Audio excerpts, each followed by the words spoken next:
Shall we start?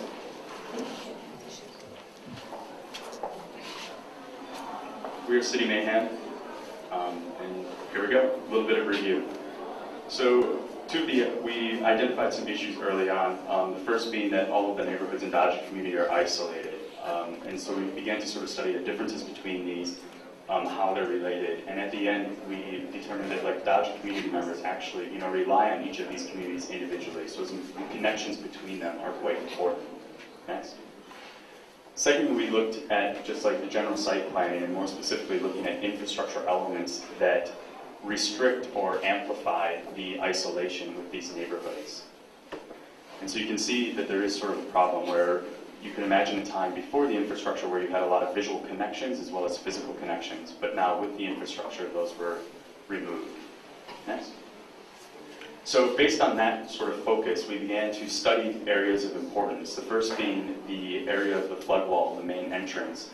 We studied pedestrian flows, traffic flows, how they're related to the different times of day and the different days of the week. And then at the MRT, we actually studied it during a single day, but it was based very much on sort of the cycle of the metro and what we anticipate will be the cycle of the metro. As you can imagine, a flow of people when the metro arrives, and likewise sort of a dearth of people as the metro is leaving. And we also studied a little bit how that related to the traffic below, since both of those are pretty big constraints at the metro site. And so now with our project, we seek to reveal the unknown world. Here comes the river spirit. This mythical creature can bring spring back to the land. With its arrival comes rainfall.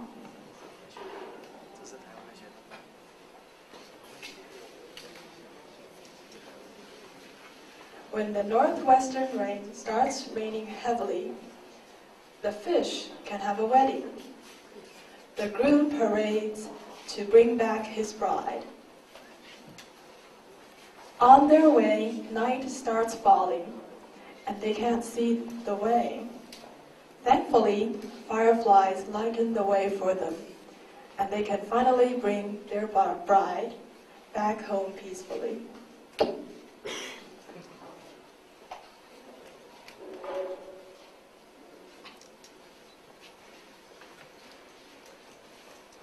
So that was a mythical story in Taiwanese culture that sort of resembling sort of like the nature and the mountains, and so we use that as sort of a basis or sort of like an inspiration point from which we can think about how we intervene in this community and how we sort of reveal these worlds that these infrastructural elements block.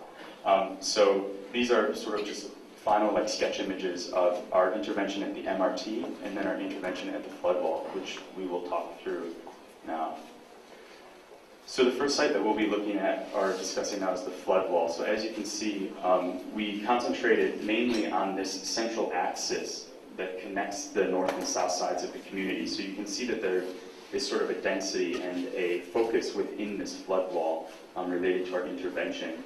So logistically, we are thinking about this as sort of like a series of pixels that are cantilevered from the wall on a movable acrylic arm, so that when a car passes and it creates wind or a bus, these things will start to sort of shimmer and jitter. And at the same time, we are then able to project or program the LEDs so that they project a image of what is happening beyond, as you can see in the this animation here, as it starts with the. Is it locked up?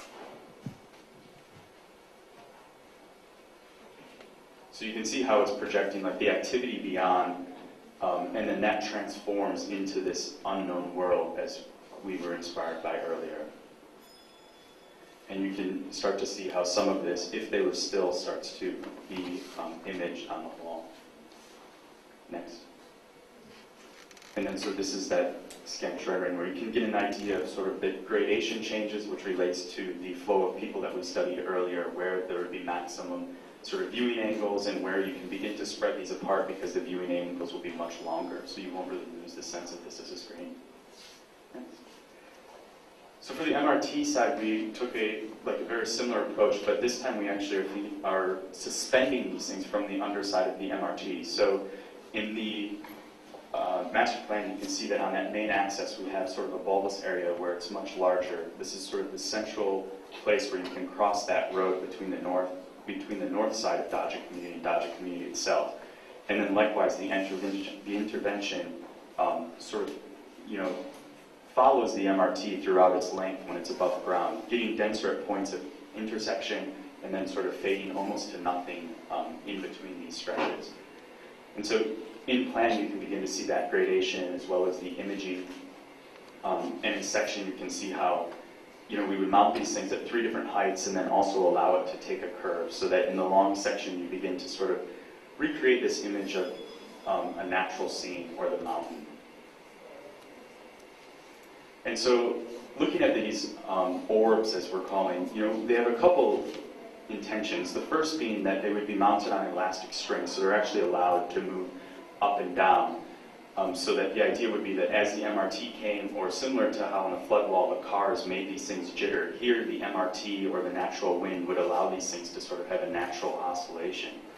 And likewise, we want to put movable fins on the orb. So imagine that the blue part here is actually the diffuse material with the light inside. So that's sort of like your glowing egg.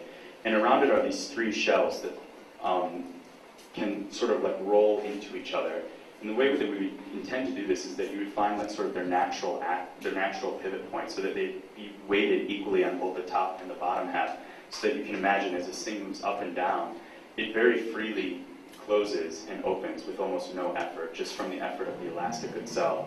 And so what that does is it allows us to play with diffusion, where these fins, when the orb is down and the shells are closed, that light will actually be quite diffuse. And so we start to also then create this sort of gradient of light and dark areas simply by the motion of the orb itself. And then likewise, when the orb is at its top and it's just starting to fall, these fins, will lift up and sort of and be brighter, and then likewise sort of create a small canopy. So from below you start to see these little twinkles of stars. Next. So, oops. So, once we sort of designed this, it also became we had to think about how we were going to position these so that we can sort of create this abstraction of a projection, so that our animation could still be read at certain points, but at other times it was simply just sort of moving lights. So we just studied some simple angles, looking at the spacing of these things, as well as their relationship to each other, where the gray area would be similar to looking at it as a screen, as if you're looking at it from a long view, and then the blue lines would be the points at where you actually would sort of see through this thing, so they become just sort of dots in space and less of a screen. So, can you hear me? Grab the other mic. Can you hear me now? Hello. Yeah. So I'm going to talk a little bit about the prototyping, how we made some of the decisions that we made before, and how we figured out some of the technical solutions for making this stuff. So we started with a motion study, just by hanging these little orbs through a bungee cord and having it move. That helped determine a lot of what the weight was on, the way of having just a smaller number of actuators. Yeah. So yeah. And we also put them on top of the table.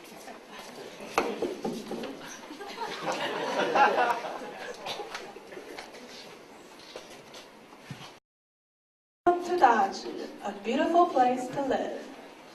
I am mountain and I am river. I'm a happy girl in Daji. I can see beautiful mountain and river every day. Until one day.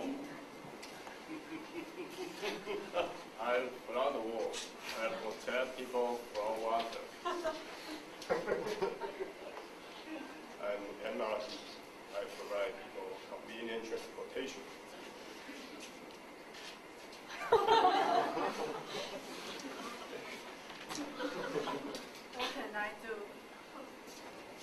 Hi, I'm the O. I can help you. Come on, follow me.